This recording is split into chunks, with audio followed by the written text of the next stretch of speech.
Hi, Reddit. I'm posting here in the hope that someone can give me some advice, share their experiences. I don't know. I'm just completely at a loss. I feel like my heart has been ripped out. My fiancé, let's call him Jake, and I have been together for 7 years. I don't know a life without him. I met him at university, we stayed together past graduation, and moved into a flat which we bought together 2 years ago. He proposed last summer and we were set to wed in July 2017. We have had very few problems until now. My sister, let's call her Sarah, is an extremely volatile person. Growing up, I doted on her completely, but she had a lot of personal issues that made our home life turbulent. Her childhood was very different to mine. My parents had very little money. They were on the brink of a divorce. My dad was physically violent on a number of occasions. Whilst things improved drastically in the years after I was born, she has an abundance of problems that stem back to this. My parents feel a lot of guilt about Sarah's upbringing and used to let her get away with some shocking behavior. Sarah had the same boyfriend for as long as I can remember. They dated from when they were 16, and their relationship was toxic. They habitually broke up and got back together. When they were good, they were crazy in love. But more often than not, she would have these insane arguments, sometimes physical, with him, then take out her frustrations and despair on myself and my parents. I remember spending many nights lying by her side in bed while she cried so hard she would retch. After their arguments, she would throw plates and glasses at the wall, hit herself. Sometimes she would hit me and my parents too.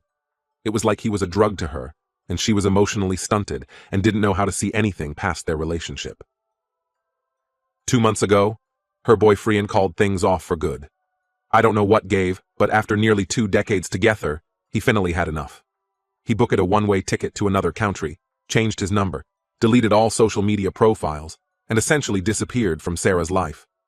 To this day, she still won't explain what caused this, but it was long overdue.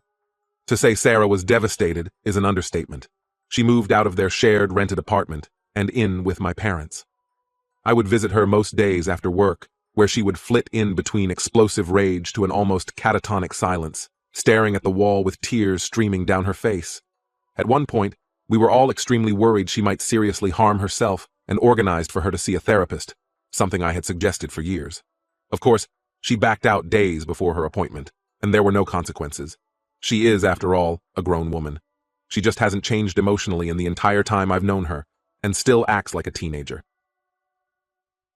2 days ago, I went to visit Sarah, who was in bed in her darkened room. I let myself in and attempted to speak to her, telling her about my day at work.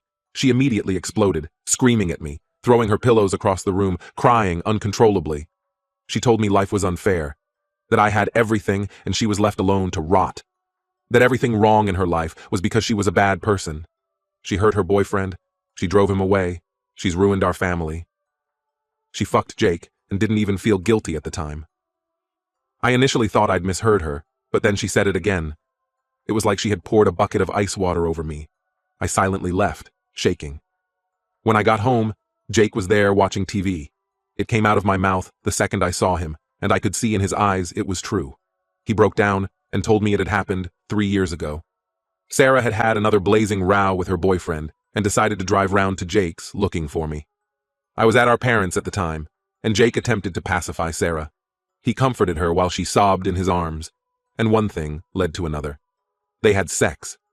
I packed an overnight bag while he followed me from room to room, sobbing and telling me it was the worst mistake of his life, that he still has no idea how it happened, that he felt unbelievably guilty the second it was over, that it feels like it wasn't even real. I left him in the doorway begging me not to leave. I've checked into a hotel and have switched my phone off. I don't know what to do, who to tell, where to begin. I feel sick, like this is a bad dream. My heart feels like it's been ripped into a million pieces. For all of Sarah's faults, I love her more than anything. It's the two people who are more to me than anyone else in the world. How the fuck do I move on from this? I feel like I'm in a bubble. I don't know what's going on in the outside world. All I do is cry and sleep in this room. Someone please help me make sense of this. DR. My volatile sister recently went through a breakup after a 16-year relationship with the love of her life. She is severely depressed and almost catatonic. I went to visit her one day only for her to explode and tell me she slept with my fiancé 3 years ago. He admitted it was true, and I haven't spoken to a soul since. I have locked myself in a hotel room with no plans of ever coming out. My heart is shattered into a million pieces, and I don't know what to do. Update: Hi everyone, I logged on this afternoon to find 300 plus replies and messages to my post. I am unbelievably touched by the all people who reached out to me, particularly Fractal Faye's incredible response, which spoke to me on a level I didn't think possible from a stranger. I'd like to thank each and every single person who took the time out of their day for me. I was so overwhelmed that I've not responded to a single one as of yet, but it is truly, truly appreciated. Now on to the update. It has only been a day or so since I made my post, but it feels like I'd been in that hotel room for weeks, crying in the dark, buried under the covers. At some point this morning, I decided to draw the curtains open and let the sunlight in. I went and sat on the balcony and switched my phone on for the first time. It started ringing within 30 seconds. It was my mother, who burst into tears as soon as I answered. Her and my parents had obviously been desperately worried.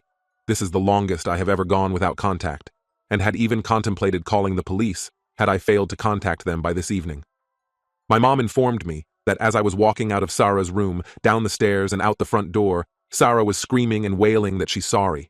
Funnily enough, I didn't hear this. I don't know how. I think I was in such a state of shock that I couldn't process anything around me.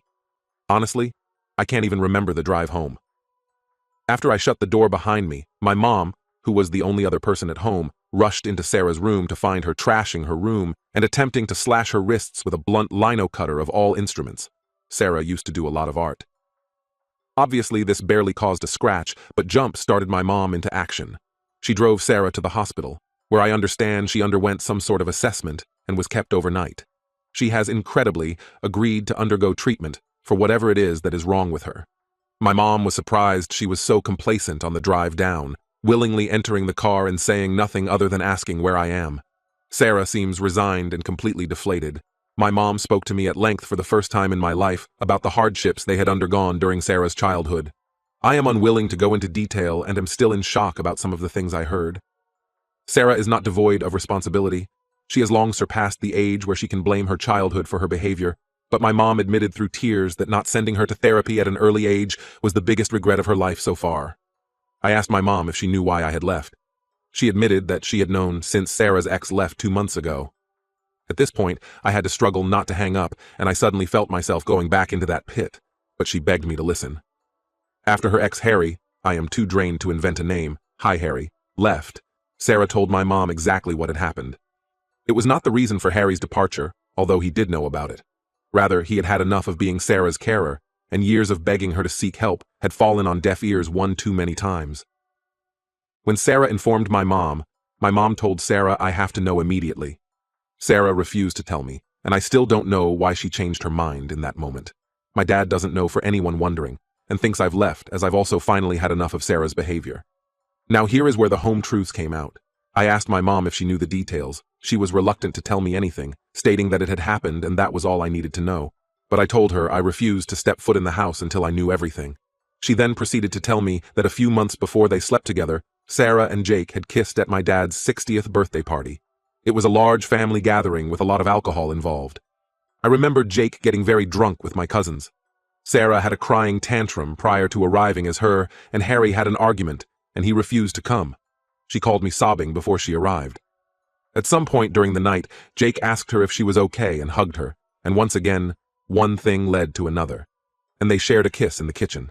Sarah told my mom that they were both immediately remorseful and vowed never to speak of it again, but Sarah deliberately sought him out the night they slept together, knowing he was unlikely to turn her down. She openly admitted she did it to get back at Harry, who had cheated on her during one of their many infamous breaks. I don't think I even entered her thoughts. At this point, I'd heard enough. We'd spoken on the phone for over 4 hours, and I felt mentally drained and physically sick. Any hope I had of salvaging my relationship with Jake has completely gone. I feel the last 3 years have been tainted by their betrayal, and the many years before that, I wonder, did he like Sarah this whole time? Part of me doesn't even want to know. It's worth noting he has made absolutely no attempt to contact me other than a single text, stating, "I'm sorry, take as long as you need." As if it's inevitable, I will come back to him. Things are still up in the air. I don't feel ready to check out of the hotel, as I don't know where I'm going to go next. I feel my relationship with my mom has been rocked by these revelations. I don't know what's going to become of Sarah. I have no idea what I'm going to do about me and Jake's flat, where I'm going to live. I don't even know if I have a job anymore. I just haven't showed up to work. But I know the truth, and the smallest part of me is grateful for that. The rest of me is consumed by a pain I never imagined possible. I guess there's nothing else to do now except wait and see how things unfold. But reading through your comments and messages have been more help than you can imagine. Thank you, thank you, thank you. And for anyone who has ever experienced symptoms like Sarah's, or has been around someone who is so visibly troubled, I beg of you, seek help before it's too late. Final update. Hi everyone. I thought I would make a final update to my original post and update, as I received a lot of messages over the last few days wondering how I am over the holiday period. Once again, I'd like to thank you all for the outpouring of support I've received over the last month. The number of messages, links to help, and offers for a shoulder to cry on were overwhelming and touching. I apologize if I never got round to replying to them all. The last few weeks have been a blur, but I am eternally grateful nonetheless. So, after my conversation with my mom, where I found out she had known about Jake and Sarah, I went back to square one. I switched my phone off again and retreated back into my hotel for a further 5 days. From the comments on my last post, I should clear up one thing. My mom hadn't known about Jake and Sarah from the very beginning. Rather, Sarah had told her about it at the time of Harry's sudden departure, meaning she had known a couple months before I did. Eventually, I decided enough was enough and decided to call work. My boss wasn't angry or even surprised to hear from me. My mom had called him after our conversation and told him there had been a family emergency and I would be unavailable for the foreseeable future. He advised I take to the end of the week, but would have to come to a meeting if I required any more time off work than I had already given myself. So my job was safe-ish, and I'm back at work and trying to get on with things. After this, I went back to my parents. Sarah was also home, but holed up in her room. I went in to see her, and she was up painting. As a number of you guessed, it is likely she has BPD, although my parents are waiting on a second opinion. She is going to counseling weekly and seems slightly better. She broke down in tears when she saw me, and we had a long talk, where she spoke to me in depth about how truly consumed she was by her and Harry's toxic relationship. She understands it's for the best that it's over, but she describes the pain as unrelenting. It hurt when he was with me, and it hurts now he's gone. I know a lot of you will feel disappointed that I haven't cut her or my mom out of my life for good. I still feel resentment in the pit of my stomach when I think about it, but truly, I blame Jake more than anyone else. Jake was with me for long enough to see some of Sarah's behavior. She's not well, and he still chose to do what he did. It is a slow process, but she's my sister, and I can't cut them out of my life forever. It will never be the same again, but maybe that's a good thing. My dad, who had been newly informed on the proceedings, drove to my apartment and gathered some clothes and an overnight bag. Jake was not home, and my parents have not heard from him since I left. I have no idea where he is, and neither he nor his family have attempted any contact with me since this came out. His social media profiles have disappeared, and I have not attempted any contact with him, his family, or his friends. I began the slow process of telling my friends last week. I did not explain what happened, other than to say Jake was not the person I thought he was. They have all assumed cheating, but there is no reason for them to know who was involved. I have switched back and forth between staying with my parents and sleeping at my apartment. I sleep on the sofa bed as the memories are too painful at the moment. I am in the process of looking into selling the place, however. This means contacting Jake at some point in the near future, as the apartment is joint-owned. I will cross that bridge when I feel a bit stronger. Christmas Day was a strange and sad one for both myself and Sarah. But we spent it as a family, and for the few hours we were sat around eating and watching movies, the pain was dulled even a small bit. As we were flicking through the various movies and TV episodes we'd recorded, I came across a scene that stuck with me, a scene that ended with the words, "La familia es todo." I still spend most days with a hole in my heart. It hurts more than anything I've ever felt in my life. But it's getting better. I know I've got a long way to go, but for the first time, I'm confident I'll get there. Thank you for reading, and here's to 2016.